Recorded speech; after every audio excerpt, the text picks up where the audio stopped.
सच्चिदानन्दरूपाय विश्वोत्पत्त्यादिहेतवे तापत्रयविनाशाय श्रीकृष्णाय वयं नमः।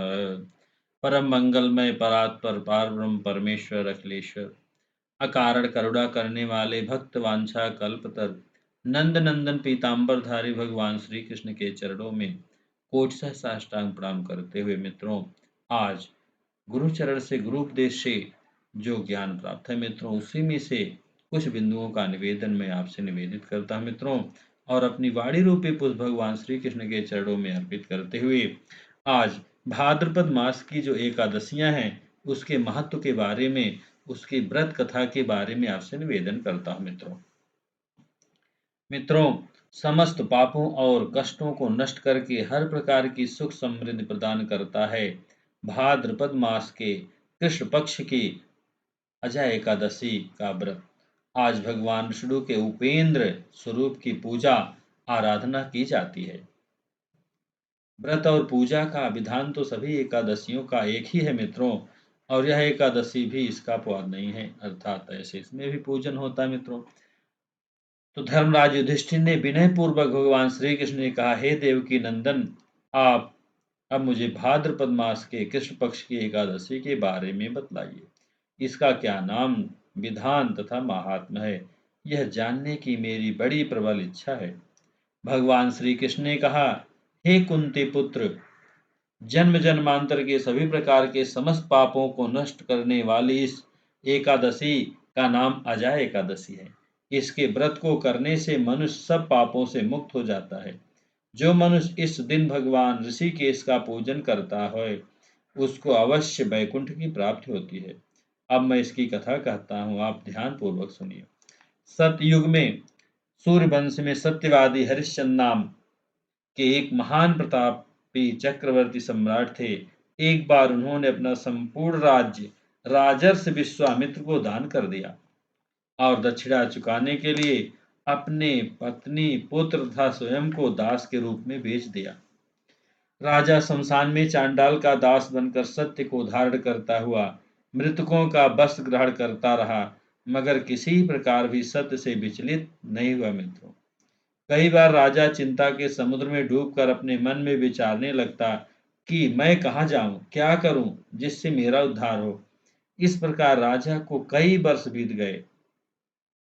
एक दिन राजा इसी चिंता में बैठा हुआ था कि गौतम ऋषि आ गए। राजा ने उनको प्रणाम किया और अपनी दुख भरी गाथा सुनाई। राजा की बातें सुनकर गौतम ऋषि ने कहा, हे राजन, आज से 7 रोज बाद भाद्रपद मास के कृष्ण पक्ष की अजा नाम की एकादशी आएगी। तुम विधि पूर्वक उसका व्रत करो। तुम इस व्रत के पुण्य के प्रभाव से तुम्हारे समस्त पाप नष्ट हो जाएंगे। राजा ने गौतम ऋषि के कहे अनुसार एकादशी आने पर विधि पूर्वक व्रत व जागरण किया। उस व्रत के प्रभाव से राजा के समस्त पाप नष्ट हो गए। आकाश में बाजे बजने लगे और पुष्पों की वर्षा होने लगी। ब्रह्मा, विष्णु, शिव तथा इंद्र देवता भी उनके सामने आकर उपस्थित हो गए। उसने अपने मृतक पुत्र को जीवित और अपनी स्त्री को वस्त्र तथा आभूषणों से युक्त देखा। उस व्रत के प्रभाव से राजा हरिश्चंद्र को पुनः राज्य मिला और अंत में सपरिवार स्वर्ग हो गए। अंत में भगवान कृष्ण ने कहा, हे युधिष्ठिर, यह सब अजय एकादशी के प्रभाव से ही हुआ था।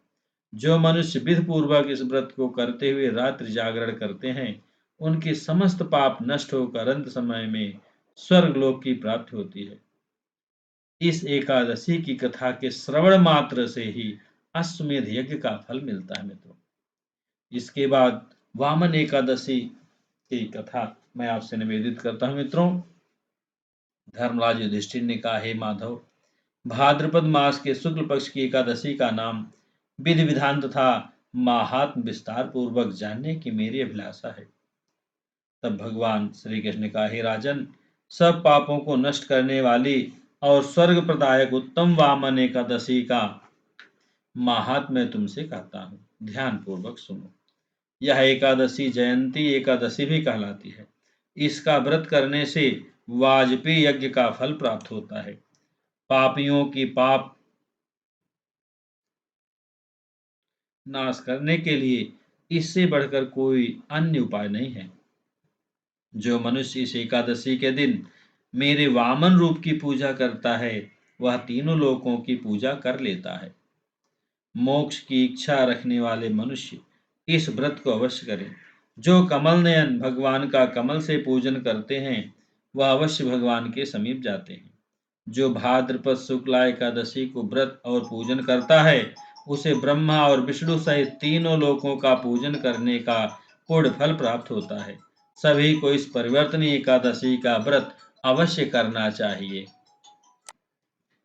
क्योंकि इस दिन भगवान विष्णु क्षीर सागर में अपने 4 मास के शयन के मध्य करवट बदलते हैं। भगवान के ये वचन सुनकर युधिष्ठिर बोले, हे भगवान, मुझे तो जिज्ञासा हो रही है कि संपूर्ण सृष्टि का संचालन करते हुए आप किस प्रकार सोते और करवट लेते हैं। किस प्रकार राजा बलि को आपने वचन में बांधा और वामन रूप रखकर क्या क्या लीलाएं की। आपके करवट बदलने के उपलक्ष्य में हमको क्या करना चाहिए, यह बातें आप विस्तार पूर्वक मुझसे कहिए। श्री कृष्ण ने कहा, हे राजन, अब आप सब पापों को नष्ट करने वाली इस कथा को ध्यान पूर्वक सुनिए। त्रेता युग में बलि नामक एक दैत्य मेरा परम भक्त, अत्यंत दानी, सत्यवादी तथा ब्राह्मणों का सेवक था। यज्ञों के प्रभाव से उसने इंद्र आदि सब देवताओं को जीत लिया। अब तो उसने देवलोक पर अपना आधिपत्य जमाकर सभी देवताओं को स्वर्ग से भगा दिया और संपूर्ण लोगों का स्वामी बन गया।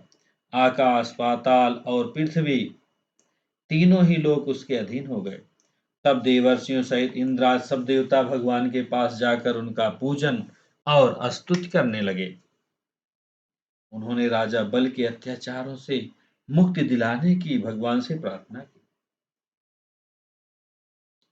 भगवान ने वामन रूप धारण कर अवतार लिया और राजा बल से 3 पग भूमि मांगी और फिर अपने तेजस्वी रूप से राजा बल को पाताल लोक में भेज दिया। यह वार्ता सुनकर राजा युधिष्ठिर ने पूछा, हे जनार्दन, आपने वामन रूप धारण करके उस महाबली दैत्य को किस प्रकार जीता। श्री कृष्ण भगवान बोले, मैंने वामन रूप धरकर बल से 3 पग भूमि की याचना करते हुए कहा कि मुझको 3 पग भूमि दे दो, इससे तुम्हें 3 लोक के दान का पुण्य प्राप्त होगा। राजा बल ने इसको तुच्छ याचना समझकर मुझसे कहा कि 3 पग भूमि तो कुछ भी नहीं। मैंने उससे 3 पग भूमि देने का संकल्प लेकर अपने त्रिविक्रम रूप को बढ़ाकर भूलोक में पद, भूअरलोक में पेट, जनलोक में हृदय, यमलोक में कंठ की स्थापना कर सत्य लोक में मुख, उसके ऊपर मस्तक स्थापित किया। सूर्य, चंद्रमा आदि सब ग्रहों, योग, नक्षत्र, इंद्र आदि देवताओं और शेष आदि सब नाग गणों ने विभिन्न प्रकार से वेद सूक्तों से प्रार्थना की। 2 पग नापने के बाद मैंने राजा बलि का हाथ पकड़कर राजन, एक पद से पृथ्वी और दूसरे से स्वर्गलोक पूर्ण हो गया। अब तीसरा पैर कहाँ पर रखूं। तब बल ने अपना सिर झुका लिया और मैंने अपना पैर उसके मस्तक पर रख दिया। इससे मेरा वह भक्त पाताल को चला गया। उसकी विनती और नम्रता को देखकर मैंने कहा, हे बल, मैं सदैव तुम्हारे निकट ही रहूंगा। विरोचन के पुत्र बाली के कहने पर वहां पर भाद्रपद शुक्ला परिवर्तनी एकादशी के दिन बल के आश्रम पर मेरी मूर्ति स्थापित हुई और दूसरी क्षीर सागर में शेषनाग की पीठ पर हुई। यह कथा सुनने के बाद भगवान श्री कृष्ण ने कहा, हे युधिष्ठिर, इस एकादशी को भगवान शयन करते हुए करवट लेते हैं, इसीलिए त्रिलोकी के नाथ विष्णु भगवान का आज विशेष पूजन किया जाता है। उनके निमित्त तांबा, चांदी, चावल और दही का दान उचित है। रात्रि को जागरण अवश्य करना चाहिए। जो इस प्रकार व्रत करते हैं, वे सब पापों से मुक्त होकर स्वर्ग लोक हो जाते हैं। उनका चंद्रमा के समान निर्मल यश संसार में फैलता है। जो पापों को नष्ट करने वाली इस कथा को पढ़ते अथवा सुनते हैं, उनको भी 1000 अश्वमेध यज्ञ का फल मिलता है। इस तरह से मित्रों, भाद्रपद में पड़ने वाली एकादशी का महात्म मैंने आपसे निवेदन किया। मित्रों, बोले सच्चिदानंद भगवान की जय हो। मित्रों, अभी तक यदि आपने हमारे चैनल को सब्सक्राइब नहीं किया, सब्सक्राइब कर लें, जिससे कि ज़्यादा से ज़्यादा सनातन धर्म का प्रचार प्रसार हो मित्रों।